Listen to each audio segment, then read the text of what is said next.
लखनऊ के चौधरी चरण सिंह अंतर्राष्ट्रीय एयरपोर्ट से आज से 24 घंटे फ्लाइट्स उड़ेंगी। दिल्ली, मुंबई समेत 8 शहरों के लिए नाइट फ्लाइट्स की भी शुरुआत हो गई है। नए टैक्सीवे से एयरपोर्ट पर पहुंचने में काफी आसानी होगी। रनवे रिकारपेटिंग का काम पूरा होने के बाद एयरपोर्ट पूरी तरह से खोल दिया गया है और अब 24 घंटे ऑपरेशन मोड में होगा। इससे यात्रियों को जाहिर सी बात है कि बड़ी राहत मिलेगी। अब तक एयरपोर्ट पर सुबह 5 बजे से रात 11 बजे तक ही उड़ान की सेवा थी, यानी कि रात 11 बजे से 5 बजे तक सुबह उड़ान या फिर टेक ऑफ या लैंडिंग नहीं होती थी। अब हो सकेगी। रनवे पर रिकारपेटिंग का काम पूरा हो चुका है। एयरपोर्ट की टेक्निकल क्षमता में सुधार किया गया। फ्लाइट्स मूवमेंट अधिक बेहतर, सुरक्षित और बड़े विमानों की लैंडिंग भी अब संभव है।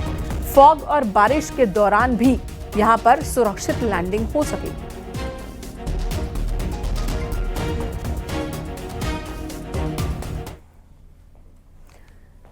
वीरांगना अवंतीबाई लोधी की आज 195वीं जयंती है। लखनऊ में बीजेपी नेताओं ने लोधी जी की प्रतिमा पर माल्यार्पण कर उन्हें श्रद्धांजलि दी। Deputy CM Keshav Prasad Maurya, Brajesh Pathak, BJP प्रदेश अध्यक्ष भूपेंद्र चौधरी ने श्रद्धांजलि दी। वीरांगना रानी अवंतीबाई की जयंती पर डिप्टी सीएम केशव प्रसाद मौर्य ने कहा कि रानी अवंतीबाई ने अंग्रेजों के खिलाफ युद्ध लड़ा था। उन्होंने एकता, अखंडता की प्रेरणा सभी को दी और प्रेरणा लेकर सभी को आजादी की लड़ाई में एकजुट होने का आह्वान किया। 1857 के विद्रोह में उन्होंने अहम भूमिका निभाई।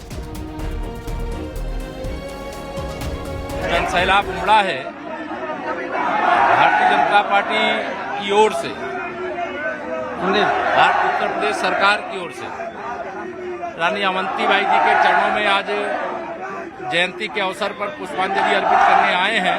वो एक वीरांगना थी। उन्होंने अंग्रेजों के खिलाफ जमकर युद्ध किया था और उनके प्रति देश भर में, प्रदेश भर में, मध्य प्रदेश में विशेष तौर से तो श्रद्धा है ही, लेकिन उत्तर प्रदेश हो चाहे भारत की राजधानी हो, चतुर्थी को उनके प्रति आगाध श्रद्धा है और उनसे प्रेरणा लेकर के भारत की एकता अखंडता के लिए समर्पित रहे लोग, ऐसा आह्वान करें। अवंतीबाई लोधी जी की 195वीं जन्म जयंती के अवसर पर पूरे प्रदेशवासियों को बहुत बहुत बधाइयां, शुभकामनाएं देता हूं। उनका जीवन पूरी वीर गाथा से भरा है। भारत माता की अस्मिता की रक्षा के लिए उन्होंने प्राणों की बाजी लगा दी। कभी वो झुकी नहीं, डरी नहीं, दुश्मनों के छक्के छुड़ाने का काम किया।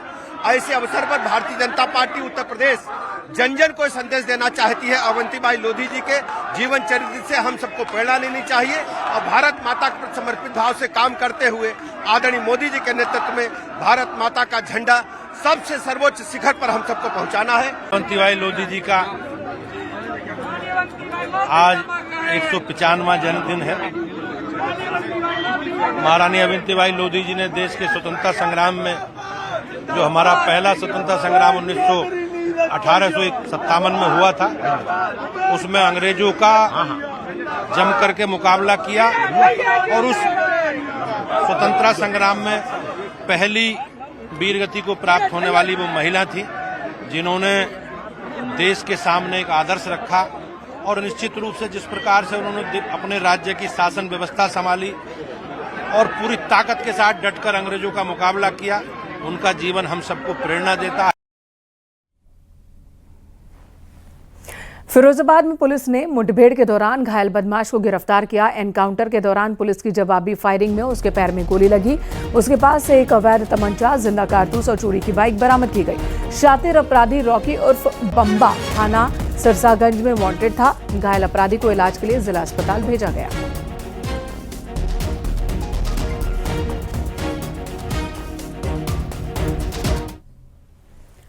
इंटरनेशनल स्पेस स्टेशन की 18 दिन की ऐतिहासिक यात्रा पूरी करने वाले ग्रुप कैप्टन शुभांशु शुक्ला कल दिल्ली लौट आए हैं। 25 अगस्त को लखनऊ पहुंचेंगे शुभांशु।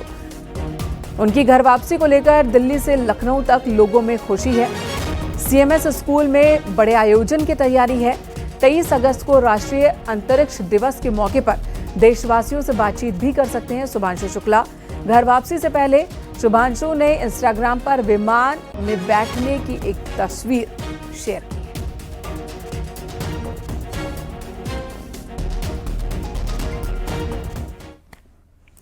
उधर अलीगढ़ में लव जिहाद की कोशिश का एक मामला सामने आया, जहां लोगों की सतर्कता से एक लड़की को देवबंद ले जाने की कोशिश नाकाम हुई। अग्रसेन इंटर कॉलेज में पढ़ने वाला मोहम्मद रेहान और एक हिंदू छात्रा के आपसी संबंध थे। लोगों को शक हुआ। बताया जा रहा है कि रेहान छात्रा को अलीगढ़ से देवबंद ले जाने की योजना बना रहा था। स्थानीय लोगों ने समय रहते दोनों को रोका। मामले की जानकारी पुलिस को दी गई। पुलिस भी मौके पर पहुंची। कहा यह भी जा रहा है कि पकड़े जाने पर पीड़िता को बुर्का पहनाकर ये बताने की कोशिश की गई कि वो मुस्लिम है, यानी कि उसका झूठा परिचय देने की भी कोशिश हुई। पुलिस मौके पर पहुंची, आरोपी को हिरासत में लिया, थाने ले गई। फिलहाल इस मामले की जांच चल रही है। हरदुआगंज थाना क्षेत्र का ये मामला है।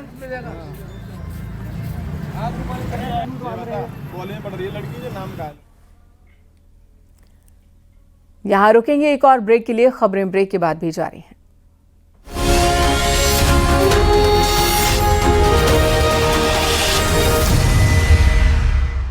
अगर दर्द से आप देख रहे हैं न्यूज़ 18 उत्तर प्रदेश उत्तराखंड।